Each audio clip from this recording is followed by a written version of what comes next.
Se parecen a los perros, pero están más relacionados con los gatos, aunque tampoco son felinos. Forman su propia familia, los hiénidos. Viven en clanes que pueden llegar hasta los 80 individuos, organizados matriarcalmente.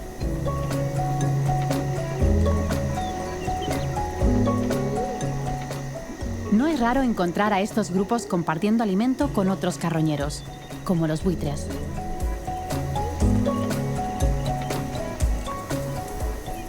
O incluso esperando pacientemente a que un cazador haya terminado su festín, y entonces acabar con los restos.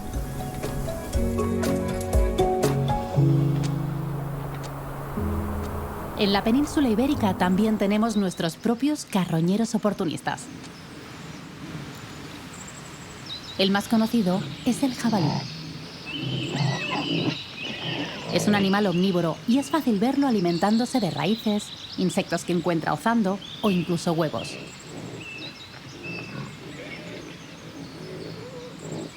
Pero pocos conocen su cara B.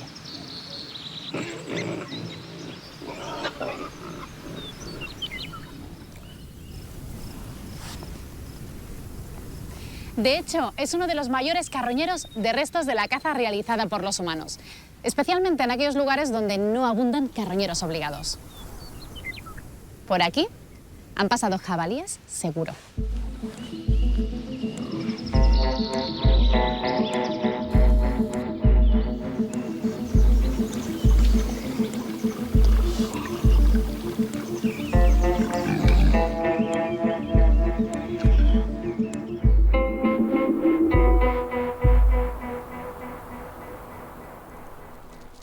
¿Os gustan las setas que he cultivado?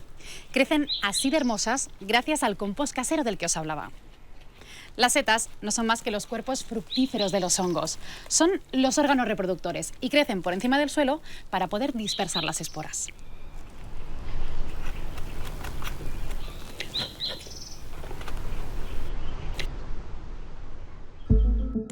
Pero el verdadero hongo crece en el sustrato, en forma de grandes filamentos llamados hifas.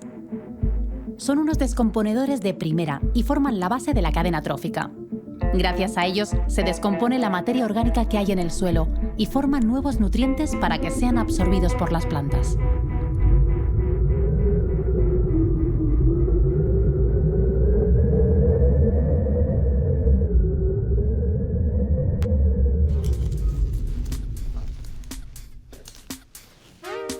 ¿Os suenan estas capas verdes y blancas? Son los mohos. Como todos los demás tipos de hongos, para alimentarse llevan a cabo una digestión extracelular, o sea, que vierten unas enzimas al medio que son capaces de digerir los nutrientes fuera de su propio cuerpo. Después los absorben, dejando restos de esta descomposición disponibles para las raíces de las plantas que crecen junto a ellos. De hecho, con un sencillo experimento podemos observar esta descomposición de la materia orgánica. Vamos a pesar esta rebanada de pan. El pan ya tiene su propia humedad, que favorece el crecimiento de los mohos. Ponemos la rebanada en un recipiente hermético con azul de bromotimol, que nos indicará los cambios de pH que se produzcan.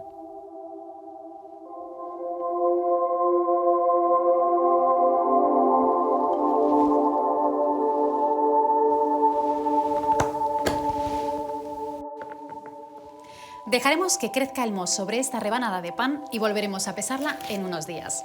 ¿Creéis que el peso aumentará o disminuirá? Quedaos atentos.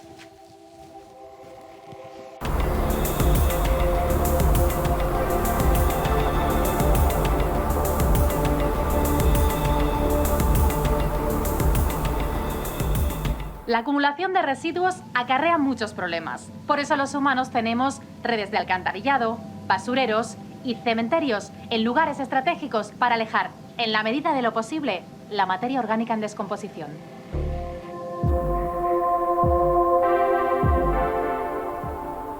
Es algo que afecta especialmente a los animales que vivimos en comunidad. En las colonias de insectos hay lugares similares a nuestros aseos, vertederos y basureros. Incluso algunos insectos han desarrollado un sistema para retirar los cadáveres: la necroforesis.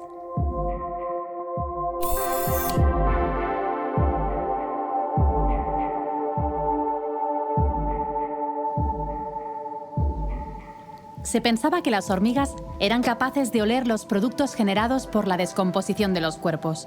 Pero un grupo de entomólogos de la Universidad de California ha descubierto que las hormigas argentinas pueden detectar los cadáveres antes de que comience la descomposición.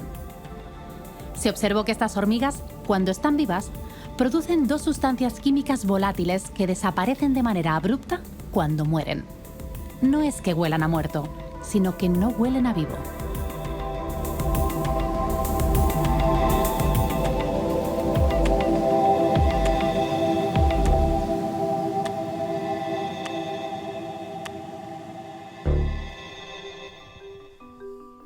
Eva Cuesta es doctora en biología por la Universidad Rey Juan Carlos y experta en insectos coprófagos como los escarabajos. Cuando hablamos de reciclaje en la naturaleza, no solamente se trata de reciclar los animales muertos, sino también los excrementos que dejan los animales vivos. ¿Cómo sería un mundo si no existieran los animales coprófagos? Pues sería un mundo impracticable. O sea, tú imagínate que una vaca de media puede depositar alrededor de 10 excrementos al día y cada excremento puede llegar a pesar hasta 3 kilos.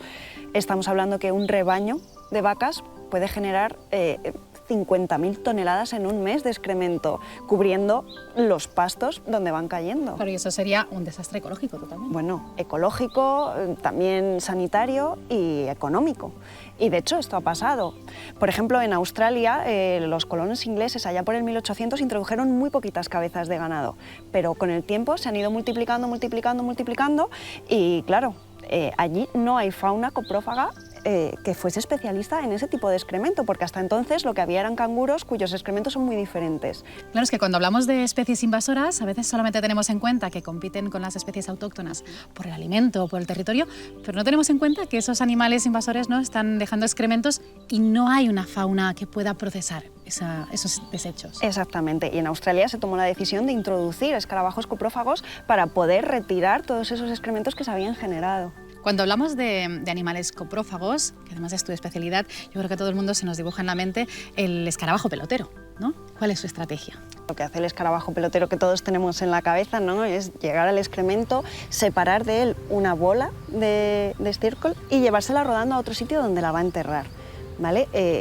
El sentido que tiene de enterrar estas bolas es tanto protección como alimentación. Ellos, el excremento es su recurso trófico, entonces los escarabajos que nosotros vemos se van a alimentar de esas bolas, pero también las van a usar para dejar ahí su descendencia. Ellos, cuando forman una bolita, ¿vale?, van a dejar un huevo que van también a recubrir con más excremento. Entonces, cuando ese huevo eclosiona, la larva ya va a tener alimento a su alrededor sin tener que salir al exterior a buscarlo y exponerse a no encontrar alimento o ser depredado por otros animales. Es una estrategia muy efectiva. ¿Hay alguna más que utilicen los animales coprófagos? No todos se llevan la pelotita rodando a otro lugar, ¿vale? Hay otros que lo que hacen es que la entierran verticalmente debajo del excremento, creando unas galerías que además pueden ser bastante profundas. Y luego hay otros que ni se llevan la pelotita ni la entierran, se alimentan directamente dentro del excremento y ahí es donde ponen sus huevos y donde sus larvas se van a alimentar.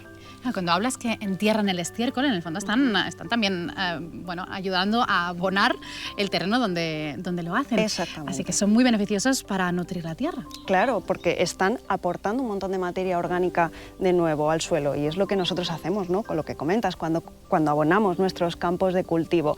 El excremento, sobre todo herbívoro, es muy rico en materia orgánica y en nutrientes, ¿vale?, que van a retornar al suelo. Pero además hemos dicho que generan galerías y algunas de dimensiones bastante curiosas.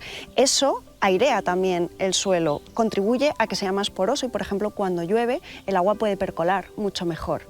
Y además, como están moviendo parte del excremento, ese excremento en ocasiones contiene pequeñas semillas de los vegetales que se ha comido el herbívoro y están contribuyendo también, aunque de manera secundaria, a esa dispersión de semillas. Muy bueno para la vegetación y para los ecosistemas en general. Siendo unos animales tan beneficiosos para el equilibrio de los ecosistemas y para la salud de todos, ¿debemos preocuparnos por ellos?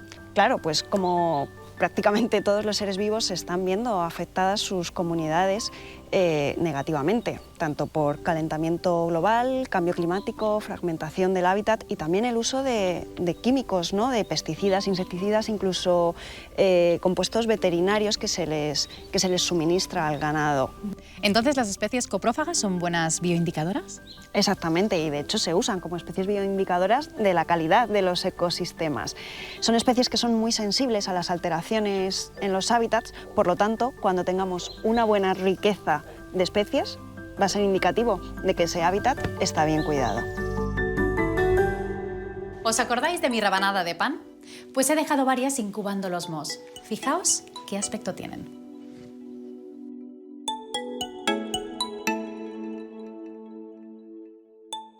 A medida que los hongos son capaces de digerir el sustrato, aumentan de tamaño y forman largas cadenas de células, las hifas, lo que comúnmente llamamos los pelillos de los mohos.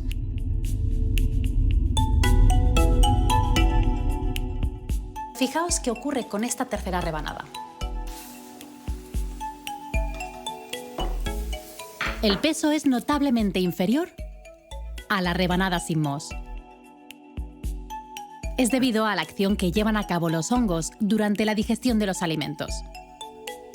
Parte del peso del sustrato se va en forma de CO2, un gas que se libera a la atmósfera. De hecho, podemos ver cómo el pH ha disminuido debido a la formación de ácido carbónico, resultante de la mezcla de CO2 con agua. Estos individuos no son tan llamativos como el maravilloso quebrantahuesos, pero su labor es crucial en el reciclado de la materia orgánica, aunque de vez en cuando nos arruinen el pan del desayuno.